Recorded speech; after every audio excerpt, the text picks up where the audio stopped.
Look at that. Xevious' artwork of you as the ace. The ace. What a cool thing that is. Right? Huh? I love that. I mean, we haven't been on since Monday. That's insane. But now we're back with Romantic Friday with a really romantic, moving, and heartfelt film. Yeah.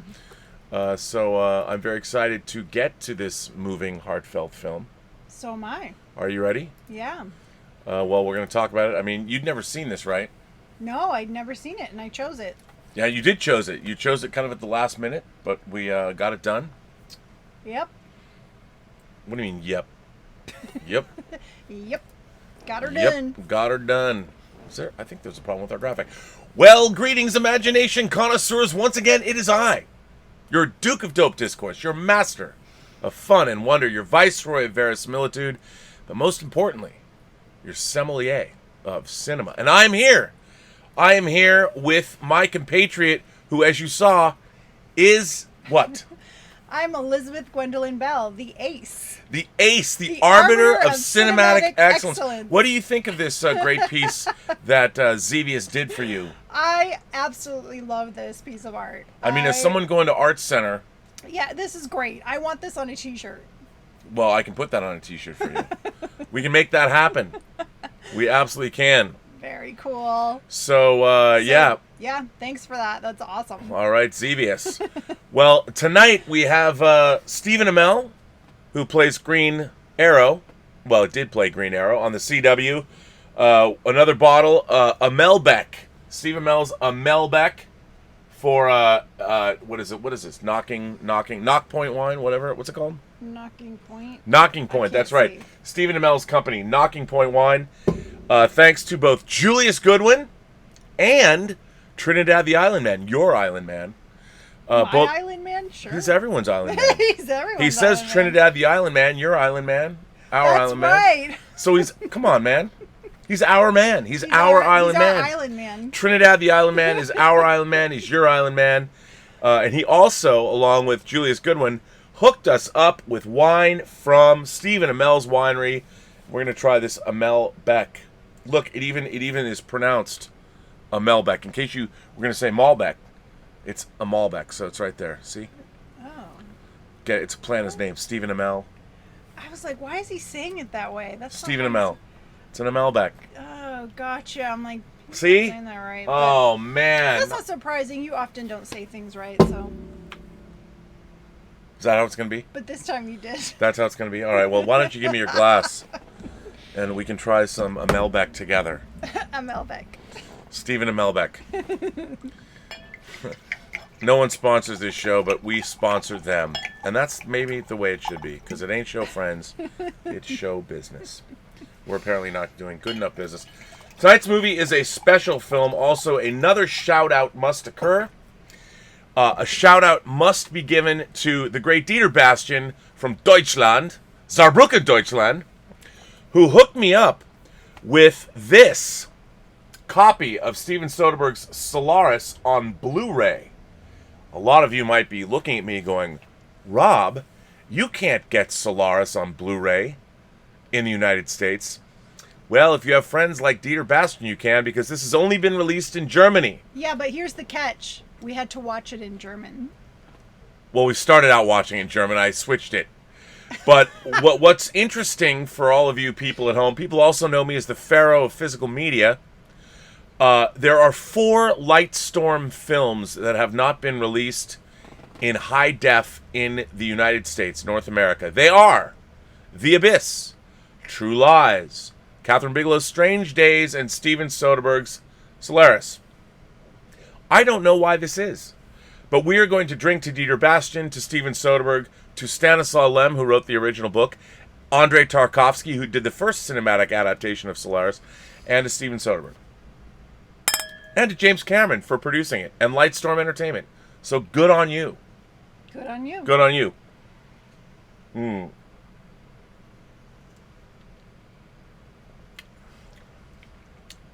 That is an Amell Beck. I think that arrow hits my spot. Yes, the Green Arrow. Now, I have a story to tell. You do. I have a story to tell about the making of this movie. Oh, yes. This harks back to, I have great Hollywood stories. Well, I think they're great. You might not think they're great, but I have a good Hollywood story about my college roommate and good friend, a producer on The Hills Run Red, but in college, I knew him as CVB Charles Vern Bender, or Chuck for short, Chuck Bender. He's Charles now. We have hung out. You've met his lovely wife, Yes. Mm-hmm. who's also from Germany. Yes, she is. She is from Germany. And so Chuck, one day, well, not one day, he decided he was a very big fan of Polish science fiction writer Stanislaw Lem, was interested to find out if Solaris, that had been made in the early 70s by Andrei Tarkovsky, if the rights were available to do a remake. So he actually went to Stanislaw Lem's house, just showed up in Poland, knocked on his door, Wow. and acquired the rights to Solaris to do a remake. Well, 20th Century Fox and James Cameron were bamboozled by Mosfilm, who said they had the rights. Mosfilm made the original Solaris and said, well, we have the rights. Back then, he got like 50 rubles. It was a communist country. What are you going to do? Everything you've done belongs to the people, right? Those Marxist states, you write a book, they own it. So anyway, Chuck, because he's very meticulous and a great producer in his own right, got the rights from Stanislaw Lem, ironclad contract and all. And then 20th Century Fox announces they were making Solaris with James Cameron and Steven Soderbergh, that they had the rights. My friend Chuck, au contraire. Au contraire, 20th Century Fox and James Cameron. You don't have the rights to make this. I do, right there, signing on the dotted line. So after much consternation from the Americans, Chuck indeed was shown to have the rights, and he is a producer on Solaris. So let's drink to Chuck. Here's to Chuck, making it happen. That is correct. So Elizabeth, this is the second adaptation of Stanislaw Lem's novel Solaris. You'd never seen it before? No. What is this movie about? This is a sci-fi... It is a romance. tragic romance. It's like your It's favorite. a tragic romance. It is a tragic sci-fi romance. Yes. Yes. And it deals with mental illness, and you know I love films about mental I mean, illness. it ticks all of your It boxes. ticks all of my boxes, that's for sure. Yeah, so let's see. It starts off with... We meet George Clooney as Chris Kelvin, That's right. who is a clinical psychiatrist. He's a psychiatrist, and which you love. He's already dealing with crazy people. He's already dealing with crazy. He's counseling crazy people. Yeah. And he is contacted by a scientist who's on a space station. Gilberian. Gilberian, not Gilbert the Gilberian. Not Gilbert the Gilberian, but Gilberian is the name of the scientist. Probably where I got the name Gilberian, from the planet Gilbar. So, yes, he contacts him and basically begs him to come and help them. He says, so Gilberian is in a space station that's in orbit around the planet Solaris. And Gilberian basically says, Chris, I need you to come. I can't really explain why. It's an open channel. People are listening. Yeah. But apparently it's kind of like the Matrix. You have to come and see it for yourself. And apparently in this far-flung future, it's not so difficult to come to a far-flung planet like Solaris. But that's what he asks of Chris Kelvin. Right. Now, Steven Soderbergh shot this movie, directed this movie, wrote the script, and I also believe he edited the film as well, even though I'm not sure about editing, but I think he did. And it's very much a Soderbergh movie. It's very sparse in the way it's done. It's not overdone. It's very simplistic in terms of how it's made. Yes. And the special effects, while sparing, are beautiful. Mm-hmm. The space shots. So he shows up. He rolls up to this space station orbiting Solaris. Solaris is a very beautiful planet, pulsating with energies, which is important later. And it's got prominences coming out. It's just a beautiful planet. It's like if there was a jewel to the universe, the planet Solaris is that jewel. So what happens? Okay, so he makes it to the space station, And as he boards it, he notices blood. There's blood on the ground, there's blood on the walls, and blood on the steps. And so at this point, he's like... Did you think there might be a xenomorph on board? No. An alien? You didn't think there was a creature? No. Okay. I didn't. Just asking. You might have. I don't know. I wasn't sure at that point. See, you weren't sure. You didn't know if there was aliens. You love it when there's aliens involved. I do love it. And there is there is an alien involved, but not in the way you might think. Yeah. It was a fresh take on an alien for me, which I liked. Okay, so he trepidatiously goes up the stairs, and he's on high alert. And he starts looking around and finds Dr. Gilberian in a zip bag, in a, what are those? Body bag. A body bag. Dr. Gilberian is in apparently the med lab, and he has killed himself. He's dead. Well, we don't know at this point that he killed himself, but he's dead. And then there's another person in a body bag next to Dr. Gilberian, covered in blood, and there's blood on the ceiling. And at this point, he is like, what the hell have I gotten myself into? And there doesn't appear to be anybody around. Yeah. So he starts like looking around, and then he hears noises. He hears like voices and music, and he starts going towards that. And he comes across Jeremy Davis, who plays Dr. Snow. Yes, Dr. Snow. What a wacky dude. A wackadoo. Yeah, that guy is totally wacky. So... And again, like Dr. Gilberian, he's kind of speaking in riddles. Like, yes, you know, is. Why doesn't anybody tell me exactly what's happening here? I don't get it. Yeah, every time he asks him a question, it's like this weird, it's like this weird answer that he gives him. He's a very strange dude. Dr. Snow is of little help. Yeah, so he starts asking him, like, what is happening here? And he's like, well, I could tell you, but then would I be telling you? I'm like, what the hell? And then then he asks, well, where is Dr. Gordon? Well, she's in her room, but you can't go in there. And he's like, okay.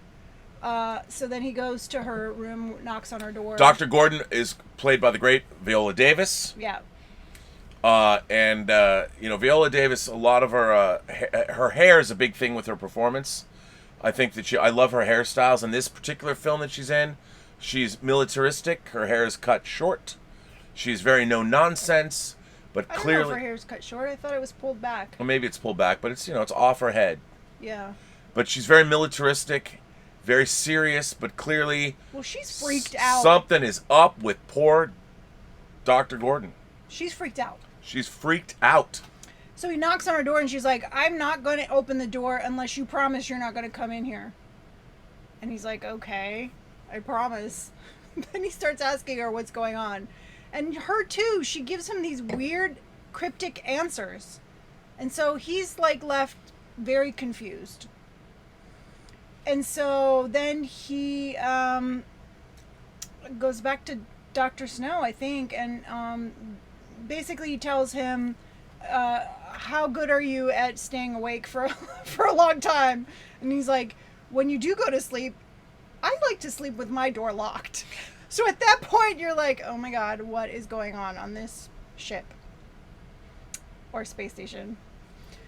So he goes to his room, and he ends up falling asleep. And as he falls asleep, he dreams of his wife. He dreams of his wife. Natasha McElhone. Yes. As, what's her name? Rhea. Rhea.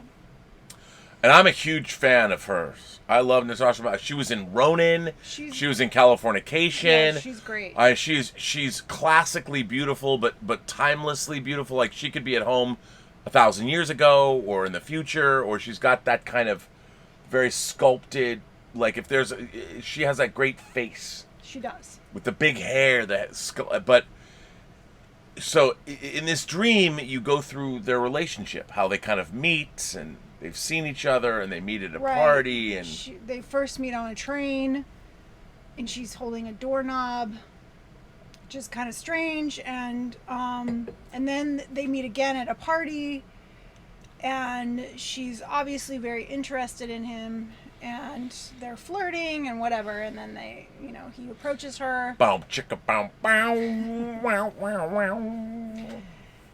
And I think that's all they show at this point. Yeah, but they do show a compressed version of their relationship, their courtship and everything that. Do they? But I think that comes later. Well, yeah, but there is a passage of time. Yeah. But you get the idea that she's not around anymore, like something, like or something. Well, something is a little off. Sorta. Yeah. You kind of get that sense. And then, crazy enough, then what happens? And then he wakes up and feels someone next to him and turns, and it's her. And he leaps out of bed, runs across the room, and he just doesn't even want to look because. By the way, we have not so mentioned we have not that Chris Kelvin is played by George motherfucking Clooney. Right. George Clooney, and you get to see his bum several times. His buttocks. In now, this movie. I have to say, this movie is very quiet and understated. It is. The whole time. But when he gets out of bed and his wife is there, like she just materialized in the space station, he plays it. I mean, the look on his face, you've never seen Clooney look like this. Right. He is freaked, He is freaked out. You know, and he's looking at her, and you can see that the revelation, like, nobody could explain to me what was going on, and now he's like, oh, this is going on. Like, and yet he's still, how can you be here? And he's, so many emotions are flying through his face, it's really... He's so freaked out, and he's a psychiatrist, so he's like, this is not real, like, my wife is dead, so he's like, freaking out, and he doesn't want anything to do with her, so he puts her in a pod. Well, I mean, they have kind of a conversation. Sort of, but he's still not into it, and he's freaked out. He's freaked out. He kind of, like, is nice to her, but he's still freaked out by her, so he puts her in a pod. He puts her, like, in an escape pod. and he sends her off into space. And just sends her into orbit, into space, and she's wherever. Like, she can't believe it. She's just so sad. She's crying. She's crying. I mean, he sent the apparition of his wife, and she's physical. She's not non-corporeal. She's touch real. Her and and she had emotions, and she was, What did you think of that when that happened? It was kind of freaky, especially his reaction. And then I was thinking, well, what direction? This could go in several directions. Yeah, having not seen this before, and you never saw the original with Tarkovsky. I didn't know anything about it. Yeah, so what were you thinking about when you're watching this film at this point? What was going through your mind? I thought, okay, this could go via the horror way and become like an Event Horizon, or... Event Horizon does lift a bit from this. I got that. I was like, I see where they got some of this. Although this was made after of the Event Horizon, but the original version was not. Okay. So, because there's a little kid in it, There is a little kid in it. Gilberian's son. Yeah. Who's still alive on Earth. Okay, so, yeah, he's freaked out, and so now he wants some answers. And he has a conversation with Snow, and he's, they kind of like, yeah, that happens. And Gordon, too. And then he talks to Gordon, and... And we never know what Snow and Gordon, like, they never say, well, I'm seeing this. And Dr. Gordon's... Well, he does end up asking Snow, like, who's your person? And he's like, well, my brother. And you're like, well, where is he? Oh, well, he doesn't show up anymore. And then he asks... Dr. Gordon the same, and she won't tell him anything. But and then what he did say to both of them at various times was like, "Why are you still here? You could leave." And both of them don't even really answer. Actually, Dr. Gordon wants to figure this out and have victory over it, I guess. And so that's her mission. Like, she wants to... Well, they are scientists. She wants the humans to win. She even says that at some point. Right. And, I mean, it is strange. I mean, clearly there is an alien intelligence at work that reads your thoughts when you're asleep, gets into your mind, finds out what's at the forefront of your brain, and then is able to somehow create a complete reproduction. Yeah, so, yeah. So basically, the next night, she comes again. She comes, even though she's been put out on a ship. Yeah. Nope. But She this shows back time, up. he like gives into it, and yeah, Well, because it's like, and of course you see more of their relationship as he's sleeping, and you Yes. realize that she killed herself, like, and she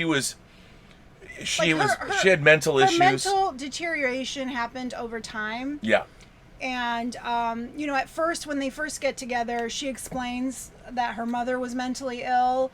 And he's like, oh, well, then you're with the perfect person, right? But then later on, you see how her mental illness becomes a problem in their relationship.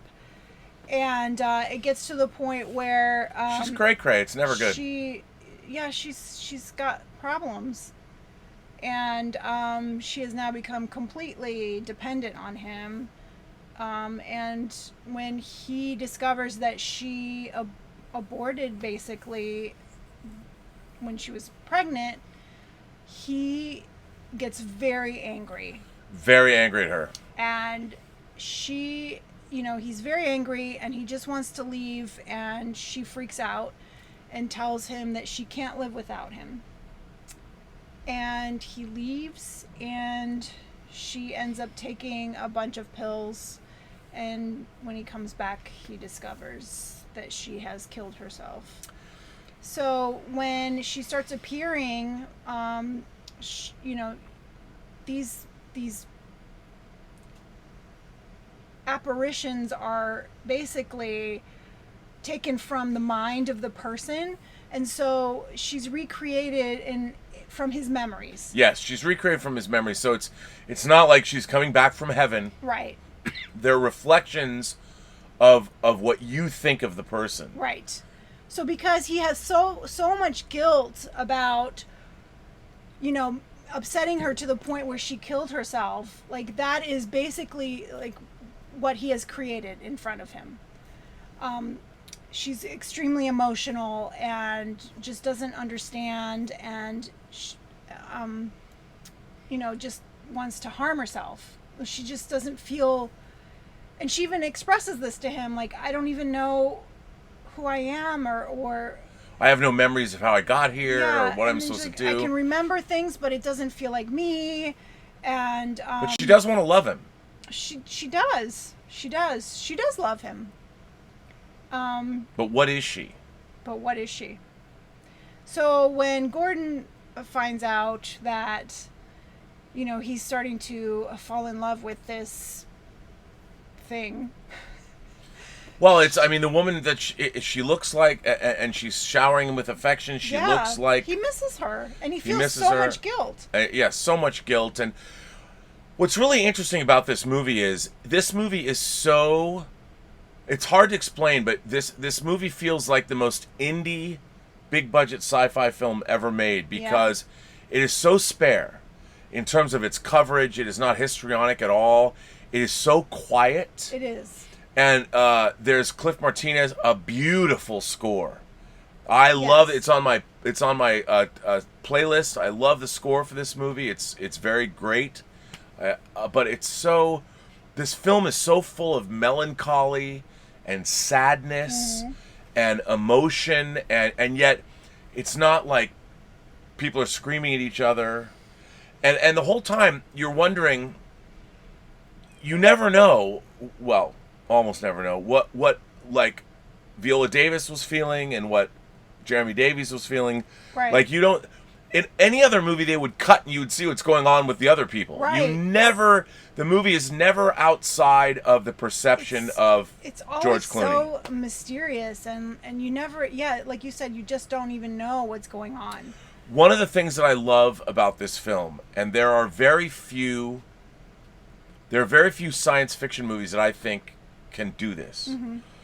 But the cosmic infinitude of the universe and the mysteries of the universe, we always have to codify them some way where we understand them. They're always based on us as people. Like, there's outside stimulus, and there's a meteor, or there's starlight, or there's an alien. There's something, and it's always based on the size of us, and it's always from our perception. Yes. And even aliens, the way we perceive aliens are anthropomorphized humanoids or something. Even the alien from Alien has arms and legs. True. The Predator, arms and legs, even though it's got that, the mandibles in the mouth or whatever. But there's something going on here that is truly sort of unknowable. Right. And as far as the science fiction movie is concerned, there is a feeling to this movie that might be frustrating, I think, to normal moviegoers because, it requires you as a viewer to bring a lot to the party. Yeah, I feel like it causes you to pose a lot of questions that go unanswered, which is part of the appeal of this film. I completely agree. Yes. And so, so you start wondering all these things that you just don't get answers to. No. Which I think is the purpose. Like, I think that was what...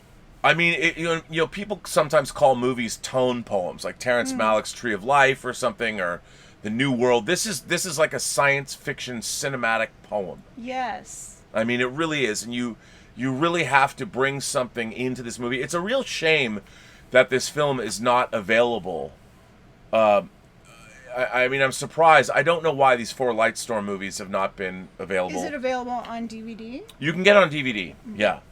But Some people can watch it. This transfer is stunning. Yeah. It is gorgeous. It is absolutely gorgeous. Mm-hmm. And the fact that it's only available in Germany is... Germany has some of the strictest QC standards for home video, so it looks great. But, I watch this and it just makes me... I can't believe this movie is not readily available for people to see. Yeah, that's too bad. So, let me ask you this. As this movie was going along, did you enjoy watching it? Did you like it as you were watching it? Oh, yeah. I was totally drawn in. I love these kind of films. I just love just pondering these things. And, we just watched it, so I wish I had had more time to really digest. I really love to digest these kind of films over a longer period of time. But, this was one I'll be thinking about for a while. Well, so it goes on. And what's really interesting, there's a great scene, and I love this moment in the film when it cuts to, like, a conference room. Yeah. And you see Dr. Snow and Dr. Gordon and George Clooney and her. And her, because Dr. Snow came to him and said, when women get together, they solve problems. And so he really wanted to get Dr. Gordon and Rhea together in the same room.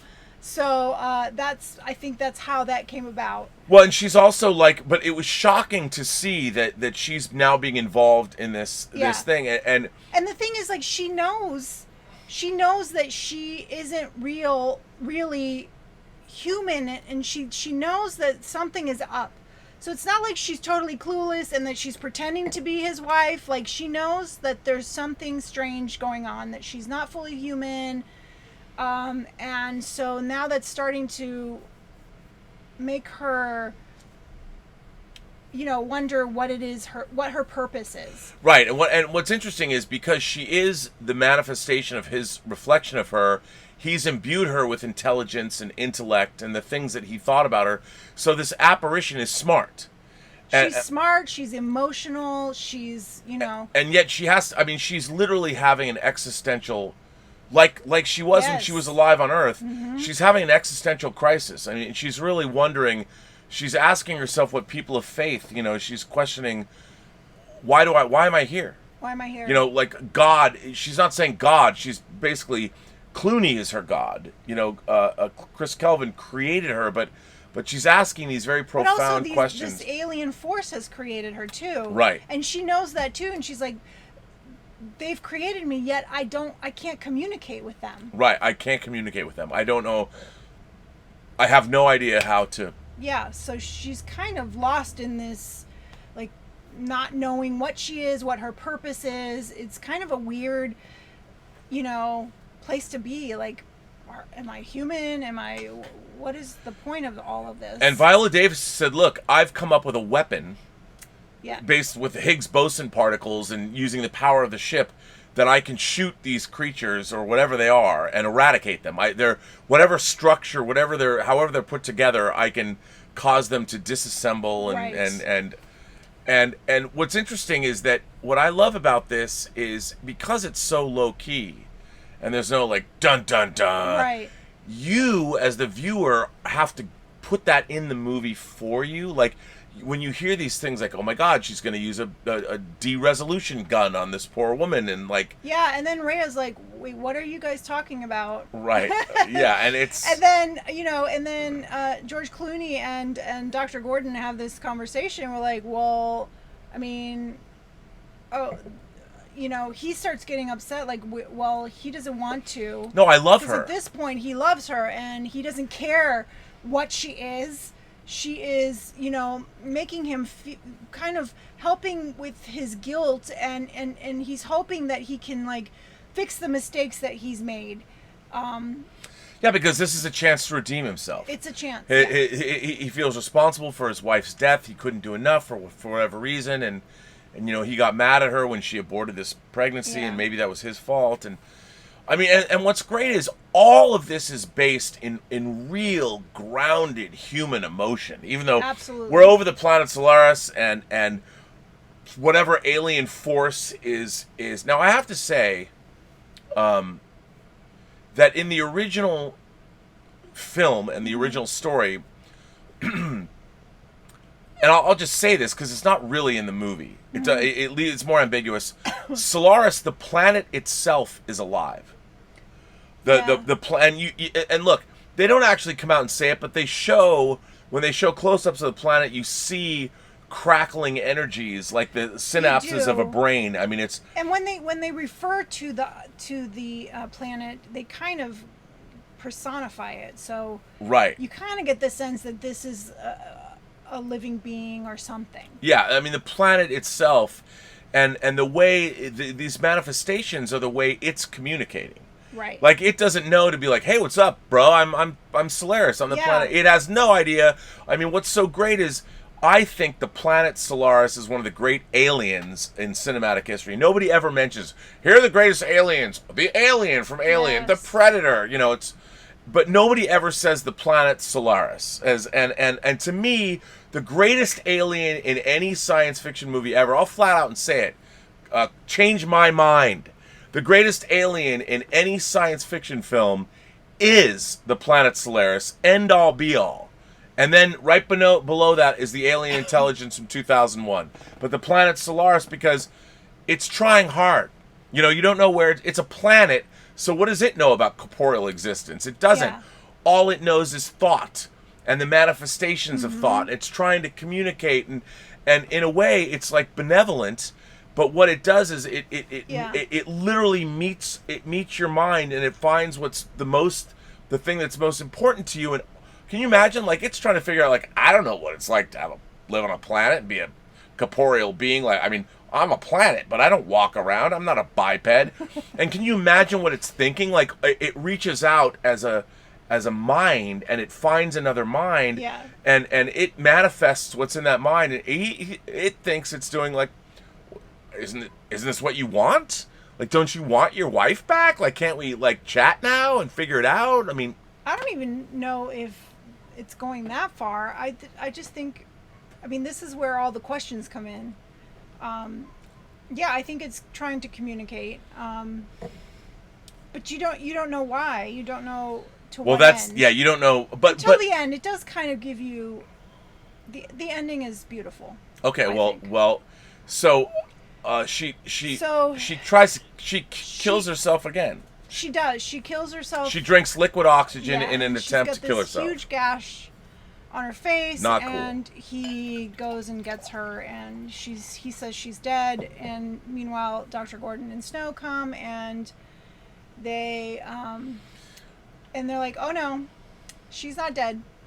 And then you see her like regenerate. Yeah, the skin regenerates, and she's like twitching. It's a horrible wound, like it's burned through her face. It's really bad, but then it comes back, and then she gets up again. And then she's back, and and that's when she realizes that this is what she's going to constantly be doing, and that it's just not worth it to her, and she loves him, but she's not sure she should be there, and so because she has enough intellect to understand this is like a hellish existence. yeah, it's like she's not Rhea, but she is Rhea. She has memories, yet they're not her memories, and she's not connected to the alien force that created her, and so she feels completely lost. And then she's got, she's created to be this person that commits suicide all the time, so she's like, maybe not. So she really would like for Dr. Gordon to perform her vaporizing. To use her Higgs boson laser weapon, whatever it is. Yeah, to end it for her. But George Clooney is now so, enamored with her, and he just doesn't want to let her go. Well, I mean, and wouldn't anybody, if you're given your significant other, but it's a reflection of the way you see them, it's so they can only be the way that you remember you remember them, and yet you're not giving them. It's like the ultimate selfish manifestation. You've recreated somebody in your image of them and robbed them of their individuality and their agency. That's true. And it's so interesting to. But when you've lost someone, if you could even have just one little part of them again, I could see why you would choose to want to keep that. I was thinking, like, if I could see my dad for even 1 minute, I would totally do it. Right. And there's been a lot of different fantasy stories. Recently, Pixar's movie, Onward, was all about using a spell to get your father back. Yes. Coco, you mean? No.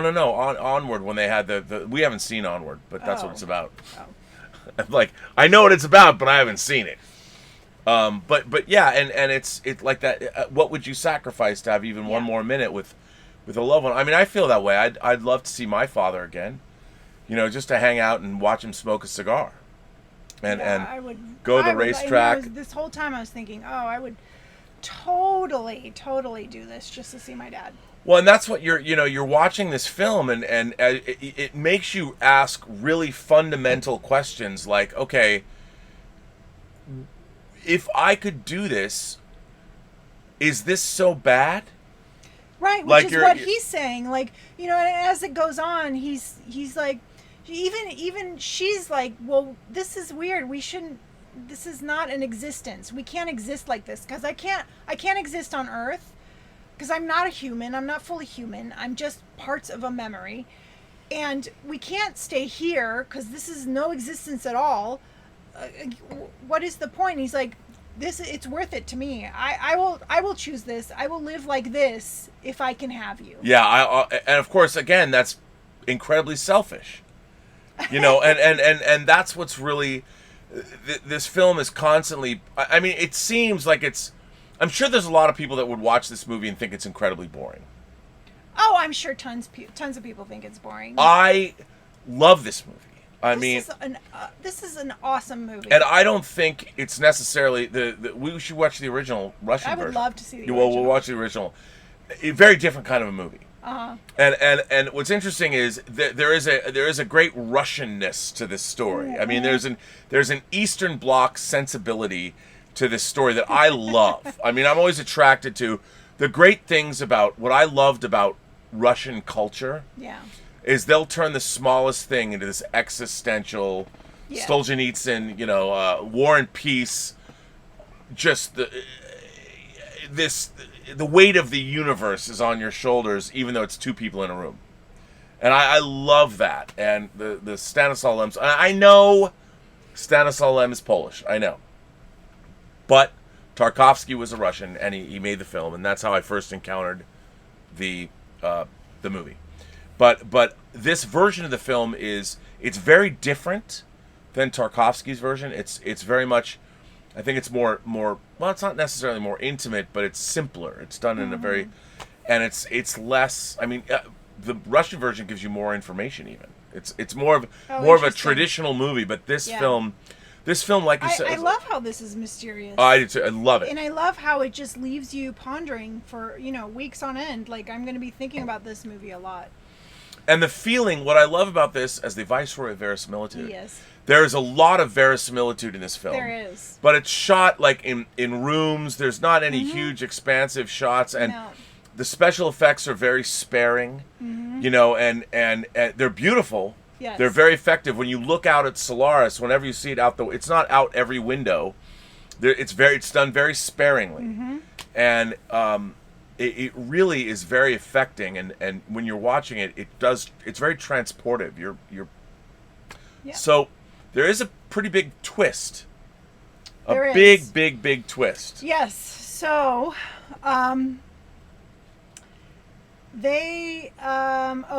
Dr. Gordon goes back into the lab, and it's very cold in there. It's like a refrigerator because the bodies are in there, and she is doing something, and George Clooney, what is his character's name?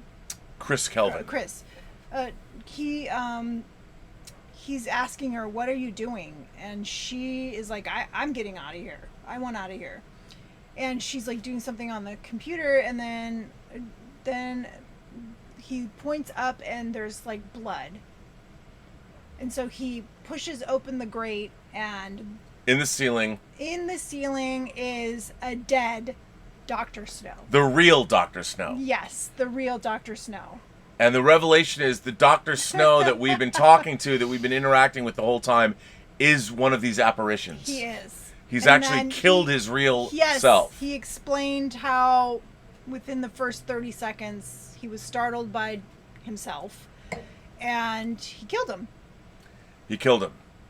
He killed the real human, and so all that's left is the apparition, explaining why he can't explain what's going on. Like, right.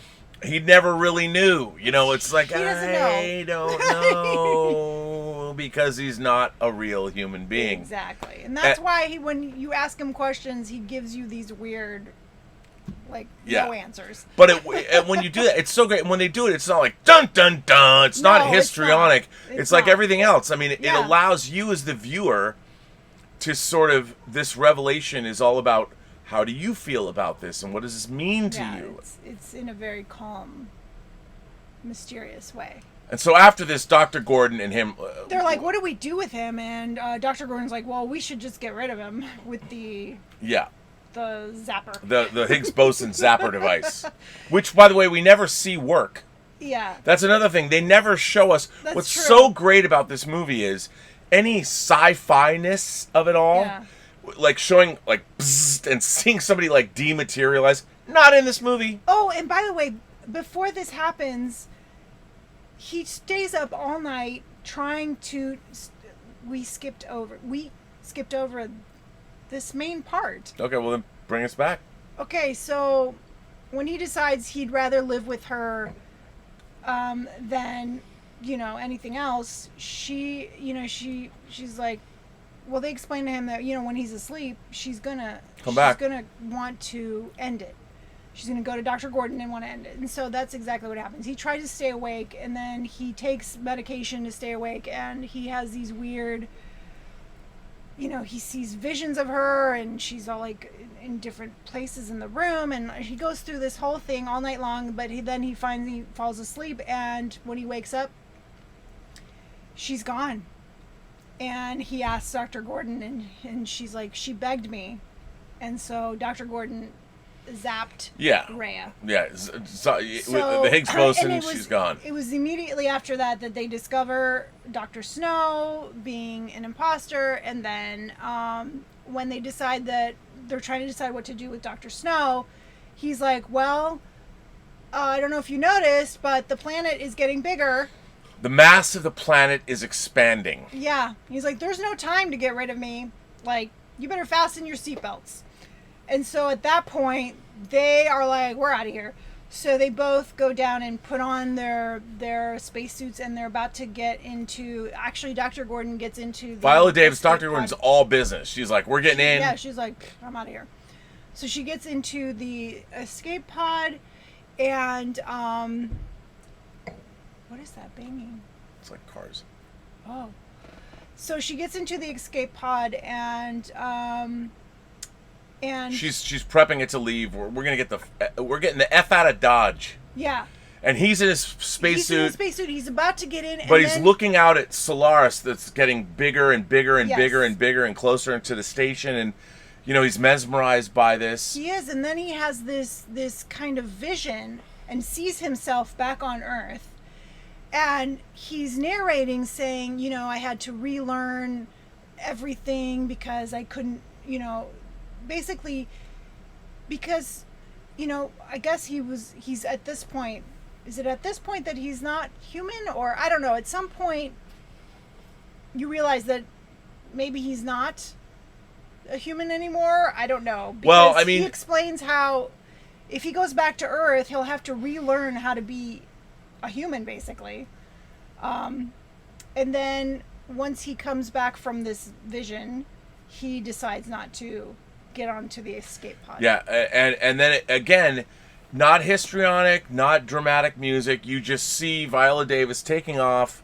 Dr. Gordon is leaving the space station, going back to Earth, and George Clooney is there as the planet is expanding. Yes. And you see the space station kind of getting consumed by the planet as it's getting larger. And then all of a sudden he's in his kitchen and back where we started.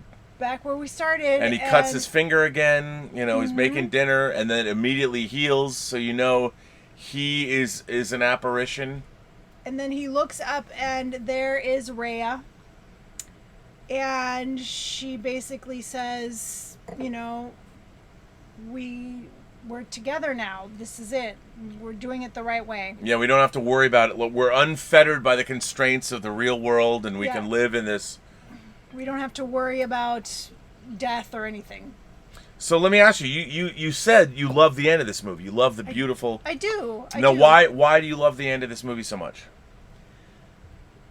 Because you get your happy ending, even though it's weird and yeah, your dead wife that killed herself, and then now they're both dead, but yet they get to be together, but in this weird way. Well, since you haven't seen it, I don't want to tell you the ending of the Russian version. Okay. But the Russian version ends similarly, but different. Okay. And the real question that I ask, that I when I watch this movie, every time I see both of these versions, at the end I always ask myself, is this such a bad thing? Right. I mean, they're not harming anyone. I mean, Solaris has retained the best parts of these people. Yes. Your memories, the best memories, even though you remember the tragedy. Clearly, Kelvin, when he had her back, was in love with her and everything he liked about her, like he's recreated her. And then the two of them, the planet's way of communicating was then to allow them to live in this simulation of, and I think one of the preoccupations of science fiction, whether it's literary, we haven't really moved so much into it cinematically because it's hard to convey. Yeah. In The Matrix, they talk about it like when Joey Pants is like, nah, I want to go in The Matrix. I want to taste steak. Yes. I don't want to eat sludge. Because all of how we perceive the world is just what the electrical impulses from our input devices, whether it's our eyes, or our mouth, our nose, our ears, they're just the way our brain is feeding this information to us. Right. And if you were put into a system where your brain was getting input or something, and you could feel all of the senses, even though it's not real, it's still real to your brain. Yeah. So Philip K. Dick, whatever you want to read, the question is, we as spiritual beings, does it matter?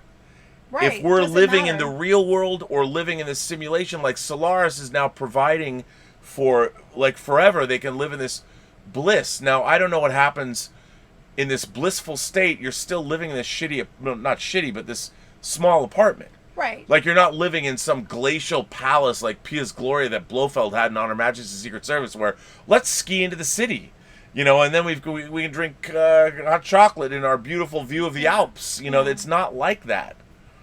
Yeah, we don't know what their existence will be like, but then they're not real humans either, so what difference does it make? But it's not like they're being given unfettered access to the cosmos.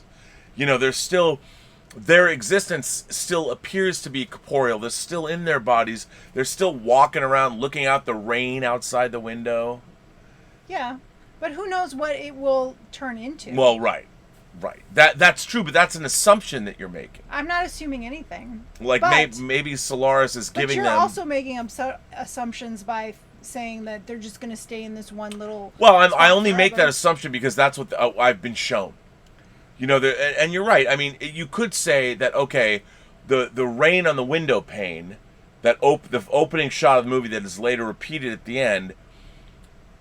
The entire film could have been a flashback, and we've been on Solaris the whole time, and George Clooney is working this out in his head, and which you could say because maybe none of it. Also, maybe they will start creating more people from both of their memories. Well, I guess it's just his memory.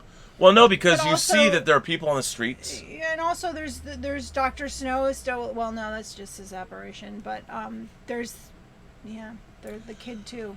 I don't know. Yeah, I mean, there's the kid. There's the kid. Dr. Gilbert's son shows up at the end, and like, Yeah. he's lying, like Solaris is taking them, and that's like the moment. And what's interesting is that kid.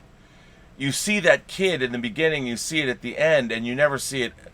That's like Gilbert is dead. Yeah. He So does show up in a dream Right. to explain some of what's going on. Yeah, which we didn't And touch he on. warns him, and he tells him, "You should leave here." But I think that's his own. That's Clooney's yes, subconscious. It's right. not Solaris. So let me ask you, Elizabeth. Even though we've talked about it, what did you think of this movie? I really enjoyed this movie. This was a very interesting, very thoughtful movie that I'm going to be thinking about a lot. Well, I think it's like the very best kind of science fiction. Yeah. I mean, when we're watching science fiction in media, to me is very limited because you're dealing with dramatic constructs like the hero's journey with Star Wars, or you have to have characters and the machinations of people going through the motions of certain things.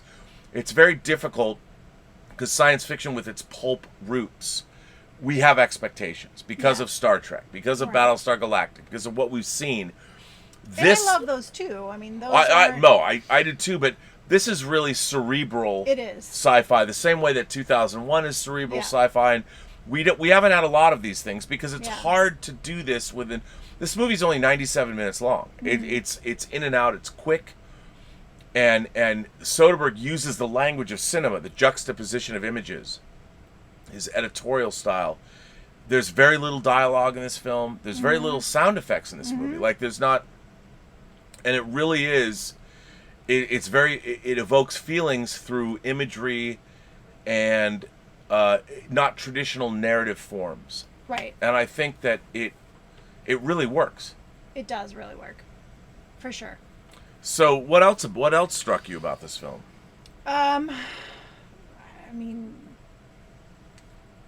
Well, I as somebody who's interested in mental health issues oh yeah, and the I relation, love they that. do a really, like, I don't know how I feel about this, but their relationship is very truncated.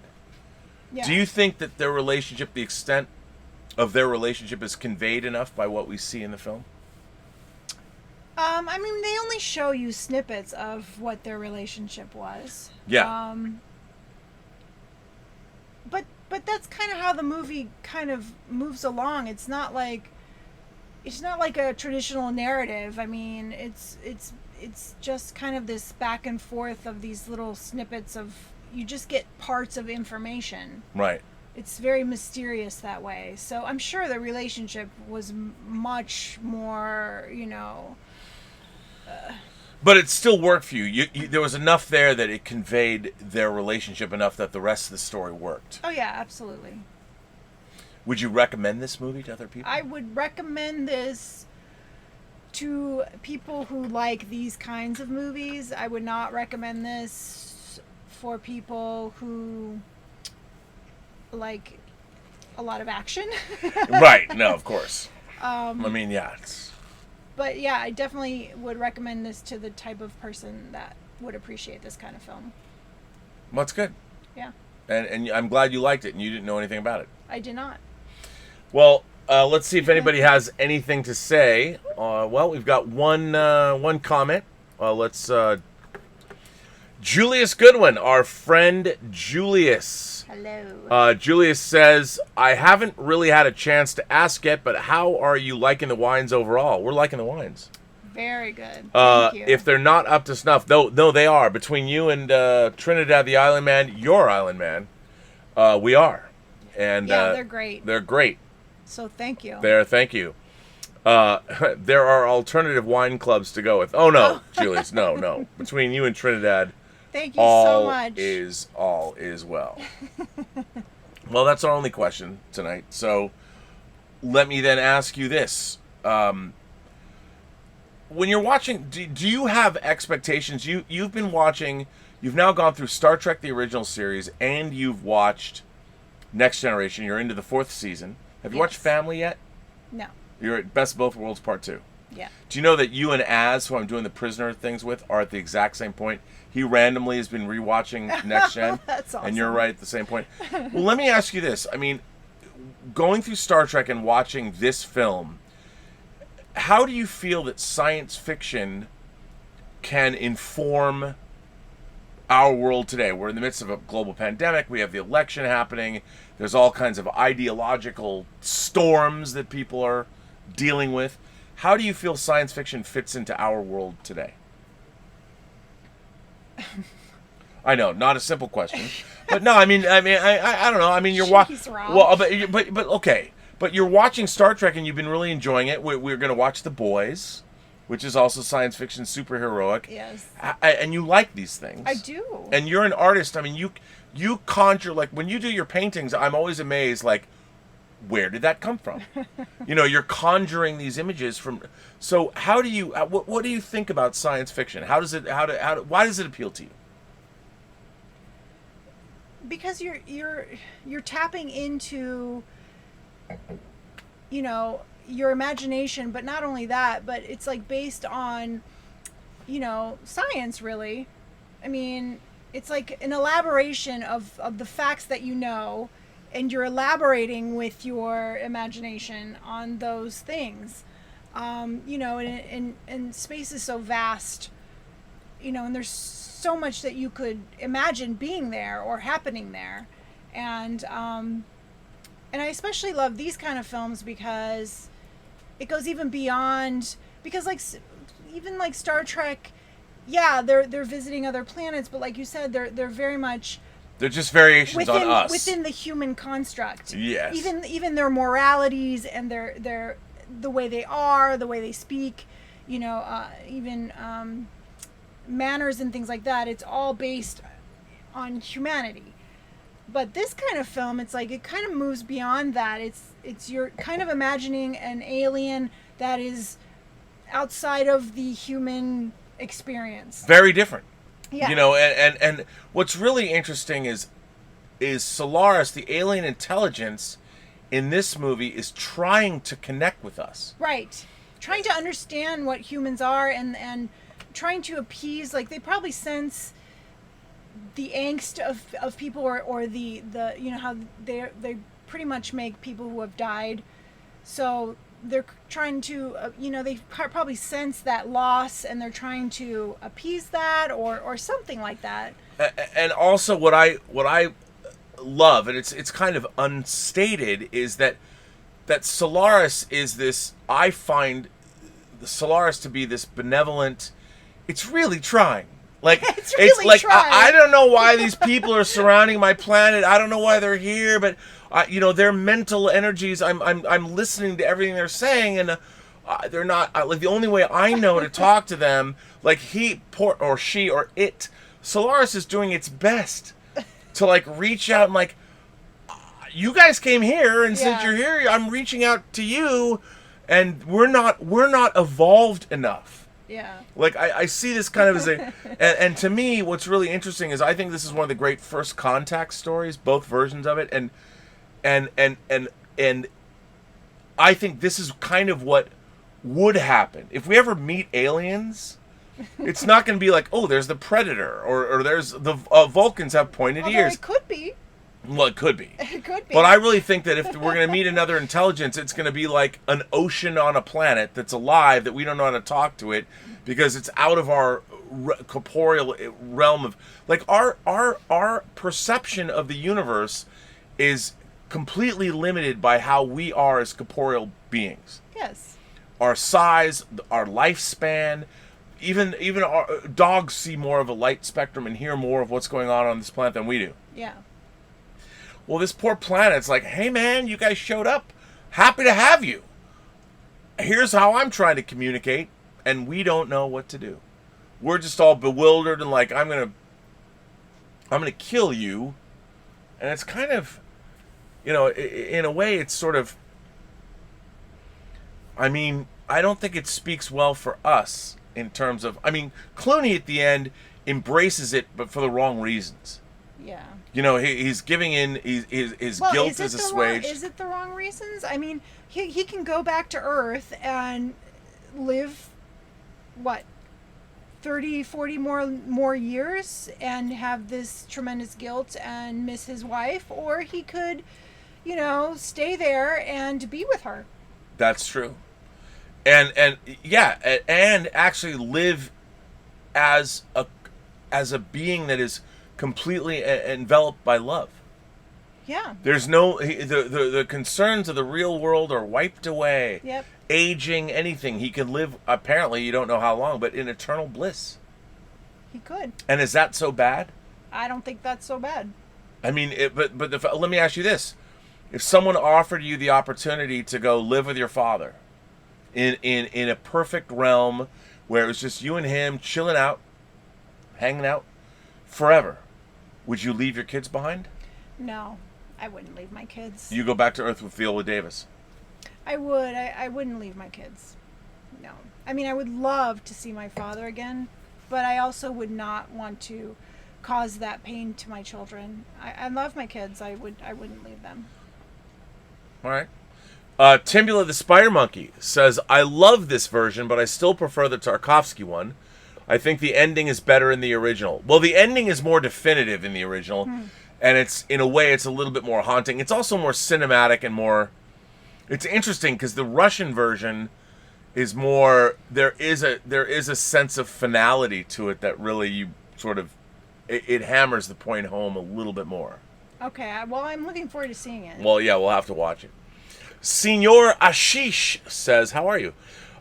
Certain actors are anachronisms of certain eras of film to me. The late 90s was McClone, who had a string of hits.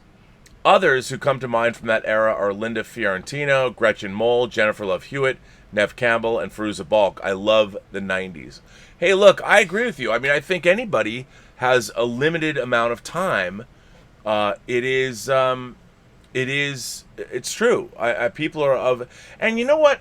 We there are certain actors that we think of that have a whole career where we watch them from the time they're kids, like Kurt Russell. The computer wore tennis shoes. He was a child star. Now he's pushing 70. But not all actors are like that. Cameron Diaz has quit the business. I think she might come back, but there's people that don't, they don't want to, they don't want to stay in it. Yeah, which is a little weird. I mean, I think if you have a talent, you kind of owe it to the world to give that. Yeah. So. Oh, Gerald, you're going to love this. You're going to love this. If you enjoyed Solaris, I would recommend High Life, starring Robert Pattinson. We watched that. Which one was that one? The one where Robert Pattinson's on a spaceship. And that came to mind. I couldn't think of the name. Claire Denis or Claire Denis. Oh my God, that film. Personally, I love sci-fi films that try and tackle the unknown in space. We watched High Life. I own High Life on Blu-ray. Yeah. That was a weird one. That was a weird one. Yep. Yeah. You were not a fan. Not a huge fan. But Gerald's not wrong. He's not wrong. It kind of fits in the same genre. I did think of that film. Sean M. sends in a super chat and says, nice show. Good pure grain alcohol mixed with rainwater. All right. Thank you. Our good friend Raygun Media Productions sends in a super chat and says, shades of Decker and Ilea here. the motion picture, Star Trek the motion picture. Respect to the original film, which I do like, but at least Soderbergh spared us that 17-minute car journey scene. Well, what Jason's saying, there is a long, in the opening of Solaris, Tarkovsky's Solaris, you're in a car and you're watching basically the point of view of a car going through the freeway and the highways, and it's, in a way it's sort of evocative of the end of 2001, but on the road. Like this idea, I mean, there's something about the dehumanization of being on a freeway in a car and the monotony of driving. I mean, you're not wrong. You're not wrong, Jason. Interesting. By the way, thank you for being able to... We pivoted on our prisoner show the day before. Cheers to you, sir. Let's cheers to Jason. Cheers. And for also bringing... surprising me on the 500th. Bringing people... having Bob Layton show up in a mask. Yeah, that was cool. Pretty amazing. So, thank you, by the way, for both of those things. So, now, okay. Well, I guess... I'm curious because we are now getting a lot more. I mean, this is an adaptation of a book. We're getting a lot more literary sci-fi. The Foundation trilogy. Well, I keep saying trilogy because that's how I first read it. But the Foundation saga is coming out. That show's being made. Dune is being made for the third time. We're getting that at the end of the year. Literary sci-fi that I grew up with is becoming more and more par for the course. Do you think that because our society, we now live in this confluence of technology and knowledge, and yet we're still sort of primitive in what we want and what we hope for, that our world is sort of in conflict? But do you think that science fiction films can help us? If people will watch these, that they have something to say, that they can add to our appreciation and understanding of one another? I mean, I feel like if people would slow down and watch these type of movies that really cause you to think, I think we would be much better off. I think that we've become such consumers and things need to go so fast that we don't even take moments to exercise our intellect. And I just feel like people need to work their brains. I think that would help. But okay, so say you're somebody you're a single mom, you got 2 girls to pay for, and you have bills to pay, things to buy, food to get. How do you get somebody like that to perhaps come to a science fiction story when you're dealing with the reality of day-to-day life? How can you get somebody who's dealing with the reality of, look, I am pragmatic, I have to put food on the table, I got to take care of the kids. I can't be watching movies like Solaris to sort of make my life better. Yeah, I mean, that's reality. I don't know what to tell you. I know. But do you think within that reality, could science fiction or could, help somebody? I don't know what you're getting at. Well, I'm not getting anything. I'm just saying that look, it's hard enough to get people to watch or read or do anything. Yeah. But, how can you get somebody to watch a movie like this and spend time contemplating it? Do you think it's important that we have these kinds of things today? These kinds of stories? Yeah, I do think it's important. I know you do. That's why I wanted to hear I know, but you're an artist, so there is value in this. I mean, could you imagine a world where we didn't have stories like this? In a world where no one has good stories. No, I can't. No, that would be awful. It would be awful. Yes. We definitely need stories like this. Well, let me get back to it now. So you have now watched, so you're into the 3rd season of Star Trek. You've watched 150 episodes of Star Trek over the last month. I have. 150 episodes. Yes. That's why I love you. 150 episodes. How has that made you feel? And overall, what has it been like for you to watch those episodes? How, and you love it. I do. know- I'm. It makes me feel nostalgic because I watched them when I was younger, and you know, and then I didn't watch them for years, not since I was, a young teenager. And so watching them again, it's almost like rediscovering them and gleaning more out of it. Right. Learning more. I'm in a different place in my life, so, you look at it from a different perspective.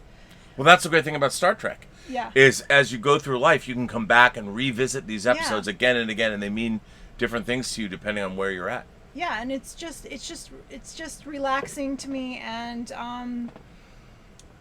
it makes me feel better in a time where things are pretty stressful. They are stressful. Yeah. And you realize what the value, in times like this, the value of this kind of thing, cinema and art and storytelling, I mean, all of it to me is storytelling, becomes that much more valuable. It does. Mm-hmm. Danny Sanchez says, "Love you, Robert. You the man." Well, what about hang on a second, I might be the man, but Danny Sanchez, what do you think of the ace? The arbiter of cinematic excellence. But I appreciate that. Love your insight and opinion. Well, Danny, thank you so much.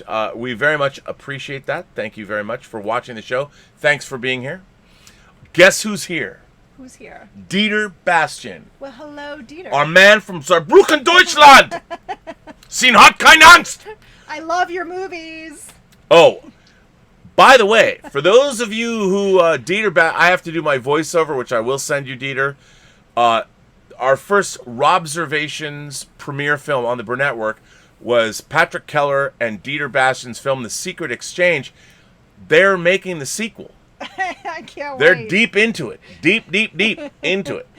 And they've somehow co-opted Patrick's daughter and brought her into a life of show great. business. I love her character. She's amazing. I love the fact that she's going to kick the shit out of her dad. Yeah. Dad, I want a car. Well, okay, you get a car. And so there you go. But Dieter says, "Good morning to you. Always glad if I can hook you up with a special Blu-ray release. Rob, was a transfer okay? Couldn't find any information about it." Well, for those of you, let's. So this is what Dieter sent me. This is a media book from Germany. It's got a book. It's got pictures. Let me ask you, Elizabeth. Yeah. We've already talked about the transfer, but why don't you reiterate? What did you think of this transfer? Oh, it was beautiful. I mean, yeah. It is a fucking incredible transfer. Yeah, it was very And beautiful. the sound's amazing. I mean, it's... The sound was great. One thing that really drives me nuts is when the sound balance is off. But this was perfect. Everything about it. The colors were amazing. It was very crisp. It was beautiful. It is a stunning transfer. Yeah. It is a stunning transfer. So thank you. All right, well, we have come to that time. On our scale, our bottoms-up scale. What is our bottoms-up scale? Our bottoms-up scale is from 1 to 4 glasses because there are 4 glasses of wine in a bottle. Now, Elizabeth, on a scale of 1 to 4 glasses of wine, what would you give this movie? I will give this movie 3.75. Wow, 3.75. Yeah, I really like this movie. I will give it 3.5. Okay. I really like this movie too, but I have to say the original, which I give 4 stars, overshadows this for me. So you like the original better? It's a different movie. It's a whole different vibe, but the original looms large. It's legendary. People call it the Russian 2001. They're not wrong. This film at 97 minutes to me, this is a different interpretation of the story. Mm-hmm. And it's more of a meditation, but it's like a poem. Mm-hmm. The original Tarkovsky's version is a fucking movie. This is a beautiful tone poem. It's a movie too, but it's Spartan. It's sparse. I like it. I don't love it as much as I like the original. Okay. Maybe we'll have to do the original, and you'll have to weigh in, chime in. We'll see. Mm-hmm. Well, Tallulah is going. Donnie Pearson says 5 out of 5 for this live stream. Oh, well, thank you. Thank you, sir. Thank you, Donnie. Thank you. By the way, Donnie Pearson won a Flash Gordon. I keep forgetting to give away a Santa Throg.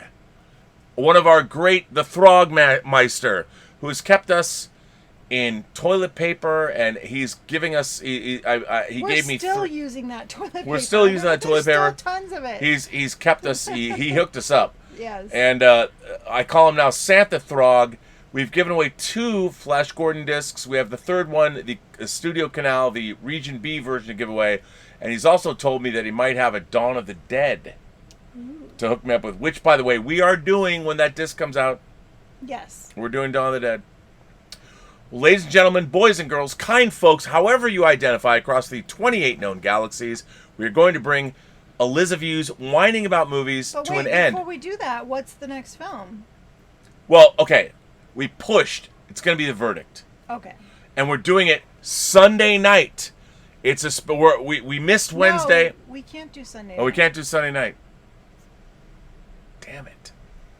All right. Well, we could do Monday. We could do tomorrow. We could do tomorrow. You want to do tomorrow? I don't mind. Why don't we do it tomorrow night? No, we can't because we've got the Zoom party. I'm doing my show from 12 to 2, and then there's a Zoom party from 3 to 5. I see. Why, is that bad? No.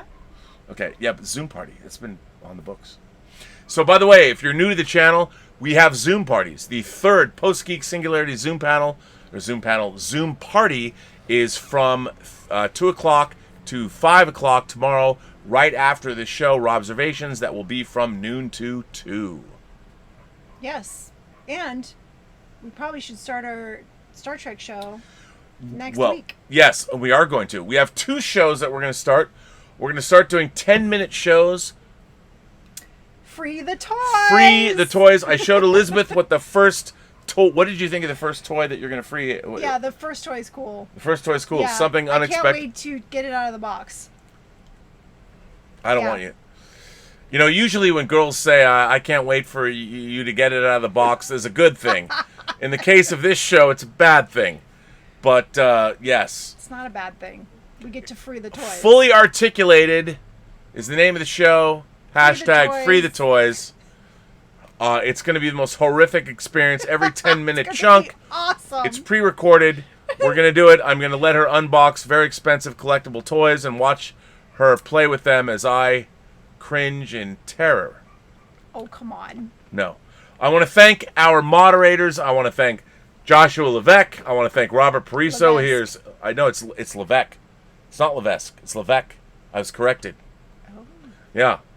The Richard is here. It's Jordy Lyons, our former moderator's birthday. Happy birthday to Jordy Lyons. Happy birthday. And by the way, you can always go to the Post-Geek Singularity Facebook page or the Whining About Movies Facebook page and join in on the Richards watch parties. Well, that might be ending soon. There might not be watch parties for much longer on Facebook. Oh, is that true? Why is that? Is that political? I don't know. That's what I was told. Okay, well, I'm the last to know. What can I say? We'll figure it out. It's all going to be great, no matter what. So anyway, there's still Zoom parties. There's Zoom parties. Watch parties and Zoom parties. So tomorrow, Robservations, 12 to 2, and then our Zoom party. Come join the fun. Come meet great imagination connoisseurs like B.L. Alley, ladies and gentlemen. I hope he's there. I don't know if he's going to come there. I would assume he's going to come there. Who knows? But anyway, Tallulah's going crazy. We must... Oh, no. What? I don't even know. Because you didn't scroll down. I tried to scroll down. Yeah, I know. And now it's gone. I don't even know how to turn this off now. Let's see if we can figure out something. Oh, great. I guess we're going to do a longer show. Yeah, we'll just... we'll just keep... We're just going to keep... Hey, perhaps I can just do this again. Let's do that. And, it doesn't matter. It'll be fine. So, we're still live. It's all good. All right. Well, ladies and gentlemen, boys and girls, kind souls from across the 28 known galaxies, let's see where we are. Thank you, everyone. We're at the bottom. So? Take us out. Everyone you meet has a story to tell that you have yet to hear, and all you have to do is listen. And? Have a better night. Or, if B.L. Alley, he is here, why don't you say what you really want to say? He has so many now. Have a butter knife. Come on. Have a butter knife. Have a butter knife. Or have a nutter butter. Huh. Or have a red light. You know, there's videos that I haven't downloaded. I think he might have more. I'm going to play them. Maybe tomorrow. Oh, very Maybe cool. B.L. Alley sent me more videos. I don't know. And I mean, between Patrick Keller and Dieter Bastian's magnum opus, The Secret Exchange trilogy now, and Dieter Bastian sending me movies like this, and then we've got B.L. Alley doing epic takedowns of both of us. It's great. It's great. It's great. Fantastic. Well, take us out. Have a better night. Oh, right. We already said that. This ends Elizabeth's Whining About Movies, episode 71. Who knows when we'll be back? Monday. The Verdict. Paul Newman. And Tallulah must stop barking.